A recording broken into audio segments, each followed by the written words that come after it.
This story begins with Happy Gilmore, a man who was once a golf legend in his prime. During his career, he won 6 championships and became famous for his unorthodox playing style. He married Virginia, built a family with 5 kids, and even appeared on Saturday Night Live. Everything seemed perfect, until it all fell apart. One day, during a special Mother's Day tournament, Happy made one of his strongest swings. Unfortunately, the ball hit Virginia right in the head. She died instantly. From that moment, Happy spiraled into guilt, became an alcoholic, and never picked up a golf club again. Without Virginia, everything crumbled. She used to manage the finances, and without her, debt piled up. He lost his grandmother's house, and they ended up moving into a small apartment with his daughter, Vienna. The older kids moved out on their own, though they stayed nearby. Happy got a job at a local grocery store. His body was tired, his soul shattered, and the only thing keeping him going were tiny liquor bottles he kept hidden in his locker. One random morning, while sweeping the aisle, a man approached him. It was Frank Manatee, owner of an energy drink brand and founder of a new golf league called Maxi Golf. He offered Happy a comeback as part of his new project. According to him, traditional golf was dying, and they needed a new way to attract fans. But Happy wanted nothing to do with it. He said he would never play again. That part of his life was over. Frank kept pushing. He said old school golf was boring and nobody cared anymore. Happy lost his patience. He asked the receptionist to turn off the security cameras for 90 seconds, and then threw Frank into a lobster tank. That night, when Happy got home, his daughter Vienna was waiting for him. She was the only one still living with him. She practiced ballet every day, and her talent was undeniable. Her teacher told Happy that Vienna had earned a spot at the Paris Ballet School, one of the most prestigious academies in the world. Only 4 students are accepted each year, and she was one of them. The problem? Tuition, $75,000 per year, for years of training that Happy couldn't afford. At dinner with his kids, Happy tried to hide his worry. He asked how work was going, and they all answered enthusiastically, though none of them seemed to be pursuing anything serious. One worked in construction, another at a car wash, another in a pharmacy, and another at the airport. They were jokers, laid back, living day by day, with no big goals, but always in good spirits. Clearly, they took after their dad. Later that night, Vienna told her father not to worry about the money. She didn't want him to push himself too hard for her, but Happy couldn't just sit back. That night, he dreamed of Virginia. He saw her in her happy place. She reminded him not to give up, that a piece of the old Happy still lived inside him. The next day, he looked for his old golf clubs, stepped out into the backyard, and got ready to swing. Just then, his brother Johnny showed up. He reminded him that if he wanted to raise the money, he'd have to start from the bottom. There was no other way. So, Happy showed up at a public golf course. He signed up as just another player and was placed in a group with 3 young guys who didn't recognize him at first. They thought he was just another washed-up old man. Happy tried to stay under the radar, but after his first few attempts, they began to stare. He missed several shots, fell on the ground, and clearly looked out of shape. One of the guys laughed at him until Happy took off his sunglasses and revealed who he was. They couldn't believe it. Even so, the teasing continued. Then, Happy remembered something his old coach Chubbs used to say. He relaxed his body, focused, and swung the club like he did in his prime. The shot was incredible, like a rocket, and left everyone speechless. But the moment didn't last long. While driving the golf cart, Happy nodded off and caused a crash. The incident made the news, and he got arrested for driving under the influence. To avoid jail time, the judge gave him a choice: attend an intensive alcohol rehab program and stay away from any form of violence. He also lost his job at the grocery store. Happy began his rehab, and when he joined the group, he was shocked to meet the lead therapist. It was Hal, the same guy who used to mistreat his grandmother at the nursing home. Now, Hal had power over the whole group. He humiliated them and forced them to do ridiculous tasks like washing his car or painting his house. If anyone refused, he'd report them to the judge for non-compliance. Meanwhile, somewhere else, shooter McGavin, Happy's old rival, was still locked away in a psychiatric hospital, where he'd been for nearly 30 years. But now, thanks to a court order and help from Frank Manatee, Shooter was released. Frank wanted him to be part of the new Maxi Golf League.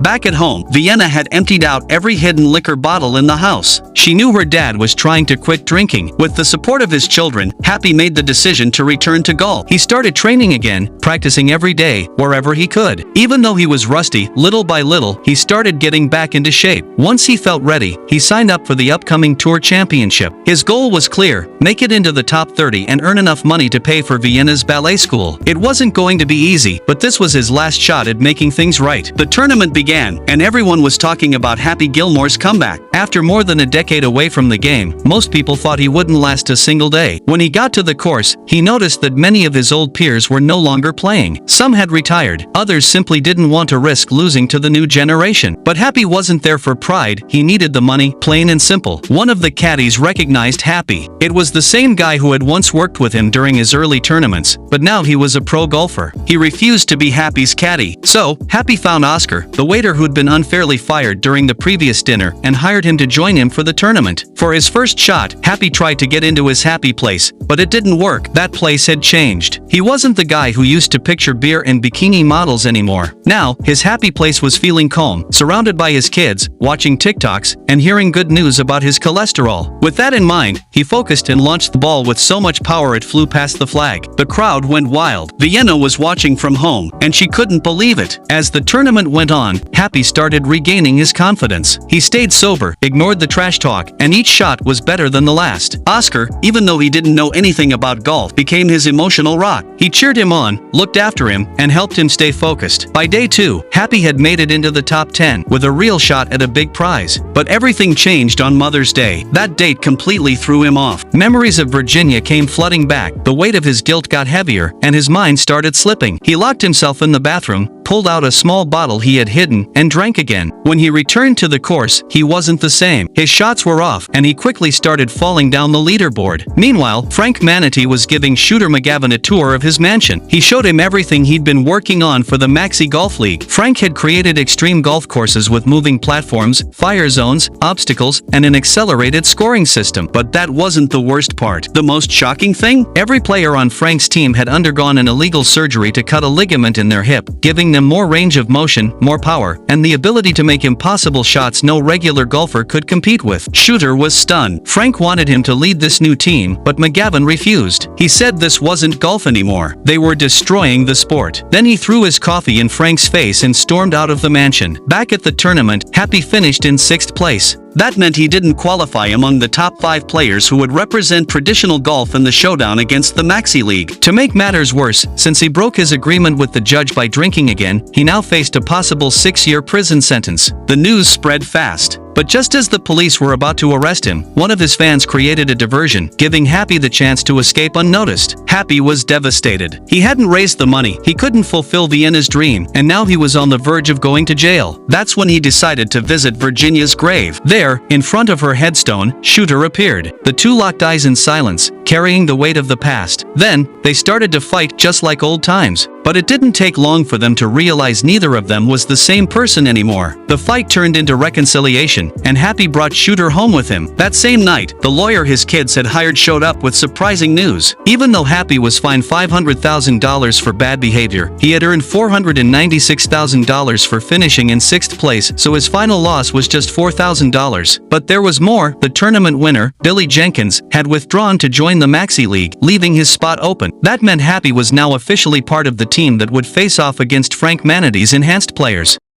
Still, Happy didn't feel ready. He didn't want to mess up again. That's when Vienna handed him a piece of paper with a name and an address. She told him this person could help. It was Slim Peterson, Chubb's son, his former coach. Slim told him he, too, had spent years holding on to resentment. He had blamed Happy for his father's death, but once he forgave him, he found peace. Slim said it was time for Happy to forgive himself too, to stop hating who he'd become. Feeling re-energized, Happy joined the rest of the traditional golf team for training. There was Rory McIlroy, Bryson DeChambeau, Scotty Scheffler, and Shooter McGavin. They started preparing for the worst. They knew the course wouldn't be normal, the rules would be twisted, and their opponents were practically superhuman. They trained with obstacles, timers, and moving targets. In one drill, Oscar's cousin acted as a live moving target to help them practice under pressure. Meanwhile, Frank made one final attempt to lure Happy to his side. He offered money, fame, stock in the company, and even a Rolls-Royce. But Happy turned him down flat. He told Frank his wife loved golf the way it was meant to be played, and for her, and for his family, he wasn't giving up. Then came the big day, the final tournament. A special 7-hole match between the top players of classic golf and the 5 representatives of Maxi Golf. The rules were twisted. Course was filled with fire, snow, shifting platforms, traps, and dangerous zones, everything designed to favor the enhanced players. But Happy's team wasn't backing down. The first 2 matches went to the Maxi League. One traditional golfer was disqualified for hitting his opponent, and another got injured. That's when Shooter stepped in as a replacement. He found his competitive fire again and tied up the series. Now, it all came down to the final match, Billy Jenkins versus Happy Gilmore. It was all riding on the last hole. Billy Jenkins, the top Maxi player, versus Happy Gilmore, the last hope for traditional golf. The course was a nightmare, a rotating platform that shifted with the player's weight, a moving hole, and a tilted surface designed to mess with your balance. Billy took his shot. Using every ounce of power from his surgically enhanced hip ligament, the ball soared hundreds of yards and landed just short of the green. Happy knew he couldn't outdrive him with brute strength, so he chose strategy instead. He took a deep breath, focused, and made his first swing. The ball didn't travel as far, but it landed in a perfect spot for the next shot. From the sidelines, Frank Manatee stepped in with a proposal. He offered Happy a deal. If he made the putt, Frank would shut down the Maxi League, buy him a house, pay for Vienna's ballet school, give him his Rolls-Royce, and open a restaurant for Oscar. But if Happy missed, he'd have to join Maxi Golf for the rest of his life. Happy agreed. Then came the hardest challenge yet, making a perfect putt on a slowly rotating platform. Happy needed Oscar to balance the weight. They climbed up together and tried tossing the golf club to each other, but missed. Then they decided to throw it into the air and catch it on the way down. This time, it worked. Happy got into position. He saw his daughter in the crowd. He pictured Virginia. Then, he made the shot. The ball rolled slowly, stopped right on the edge of the hole, and at that moment, Oscar passed out from dizziness. His body hit the platform, tilting it just enough, causing the ball to drop in. The crowd went wild. Traditional golf had won. Happy hugged his kids, embraced Oscar, and dedicated the victory to Virginia. Months later, Happy celebrated 3 months of sobriety with his rehab group. Hal, the therapist, tried to humiliate him one last time, but a group member who had gone undercover called the police, and Hal was arrested for abuse and extortion. Vienna flew to Paris to study ballet. Her brothers started fresh with their lives. And Happy, whose Rolls-Royce had died on him, walked back home with his golf club slung over his shoulder and a smile on his face. He had finally gotten back everything that truly mattered.